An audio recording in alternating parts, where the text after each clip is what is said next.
এই জুমার দিনের মর্যাদাটা আল্লাহ তাআলা সর্বপ্রথম ইহুদিদের দিতে চেয়েছিলেন। কাদেরকে?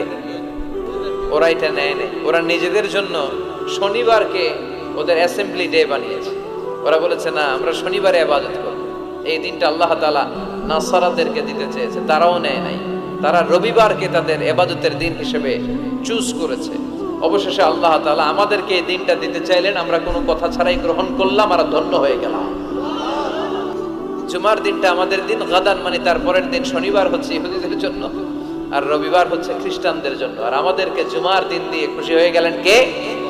আবার বিশ্বনবী বললেন, জুমার দিনটা এমন দিন, এই দিনে আল্লাহর পক্ষ থেকে বিশেষ ফেরেশতারা মসজিদের সবগুলো দরজার মধ্যে দাঁড়িয়ে যায় এবং জুমার নামাজের আগ দিয়ে খতিব সাহেব আসার আগ পর্যন্ত লিখতে বসে যায়। কে কে মসজিদে ঢুকে নামগুলো তারা কাউন্ট করে, এন্ট্রি করে।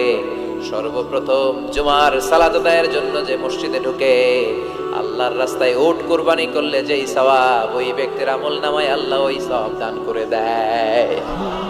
ওনার পরে যে ঢুকবে ফালাহু বাকারা, তার জন্য গরু কুরবানির সওয়াব।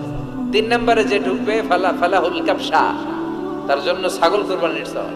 4 নম্বরে যে ঢুকবে তার জন্য ফালাহু আদ-দাজাজা, মুরগি কুরবানির সওয়াব। 5 নম্বরে যে ঢুকবে তার জন্য আল বাইদা, ডিম কুরবানির সওয়াব। সুবহানাল্লাহ পড়ে। এরপরে ইমাম সাহেব যখন খুতবা দেওয়ার জন্য চলে আসে, ফেরেশতারাও বসে যায়, খুতবা শুনতে শুরু করে। সুবহানাল্লাহ পড়ে। আবার বিশ্বনবী জুমার দিনকে লক্ষ্য করে বললেন, এক জুমা থেকে আরেক জুমার মাঝখানে যে 7টা দিন আছে, জুমার কারণে 7 দিনে যে গুনাহগুলো হয়, গুনাহগুলো জড়িয়ে দেয় কে?